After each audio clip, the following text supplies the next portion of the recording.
Oh, the cannon blew off. Wait.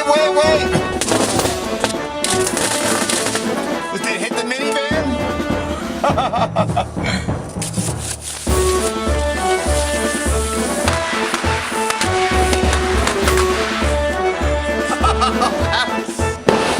Whoa. I can't see. Wow. Oh.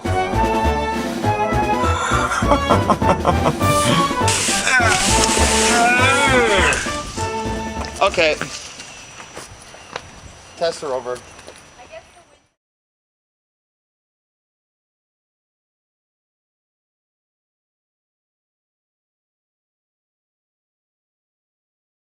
What I want to do is to create this as a child would in your own backyard, and everything was done in my backyard, Peachtree Battle, which is thus the name. Uh, and I made my own models, created these sets using toys, little sticks of fencing that I created, and objects that didn't even belong together, but they all seemed to fit. And smoke bombs, what a wonderful thing to kind of mask the edges of the peripheral. It really does look so film-like, and I worked in advertising for 25 years, and I've made, as an art director, I've created many TV commercials, just not as a producer, but really as designing and as an art director. And all these things that I guess I remembered from those days kind of turned into like a junior little Steven Spielberg production all on my own. And I had some help from an assistant, but really a lot of it was just my own, me, everything. And if it was an octopus, I would have been shooting the fireworks, filming it, and doing the smoke effects. And I tried to create this because this is like the world of the child, and maybe you have your best friend who could help you make these. The realism was so surprising through this wonderful technology of digital cameras that are so fast these days. I don't think it could have been possible just a few years ago. And just these explosions of this nanosecond worth, and the power and it's beautiful. Most of my life, I've created these kind of classical images of beauty that I would want the viewer to look at it and just like, oh, that's beautiful. And as a printmaker, there was so much detail always in my work because I work small and tremendous amount of detail. And this work also it was so tiny but so detailed and so close to the camera.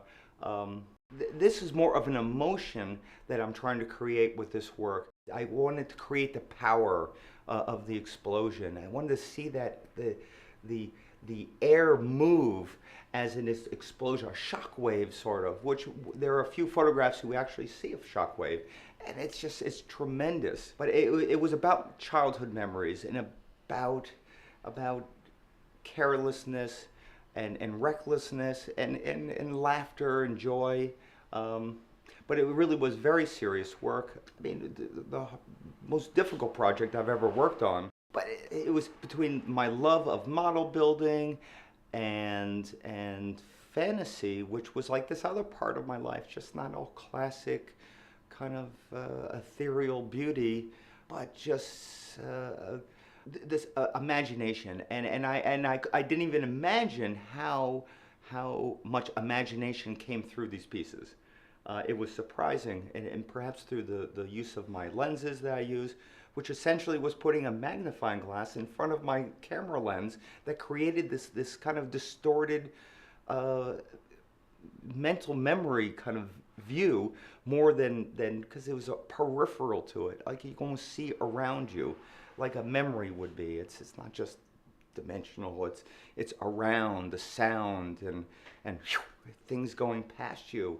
It was so exciting, and you know, we kind of, there was a direction that I wanted things to go in, but a lot of times they changed, and I some of the best stuff was really kind of by accident, kind of on purpose, but how they worked out, it really was beyond my expectation, and I think maybe even more reflective of what's going on in me.